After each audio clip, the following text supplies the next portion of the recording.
शेगाव बसस्थानकातील सोन्याची पोत चोरी प्रकरण उघड. 45,000चा मुद्देमाल वृद्ध महिलेला परत. शेगाव बसस्थानक परिसरात वृद्ध महिलेची चोरी गेलेली 45,000 रुपये किमतीची सोन्याची पोत शेगाव शहर पोलिसांनी हस्तगत करून फिर्यादीच्या ताब्यात परत दिली आहे.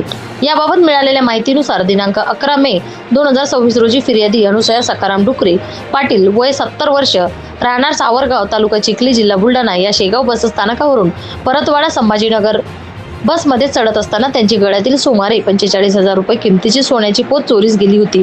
या प्रकरणी तपासादरम्यान सपना उर्फ कीर्ती रोहित गायकवाड वय 24 वर्ष राहणार भोन तालुका संग्रामपूर हिचा सहभाग निष्पन्न झाल्याने तिच्या विरुद्ध शेगाव शहर पोलीस ठाण्यात गुन्हा क्रमांक 366/2026 कलम 303/2 भारतीय न्याय संहिता अंतर्गत गुन्हा दाखल करण्यात आला होता.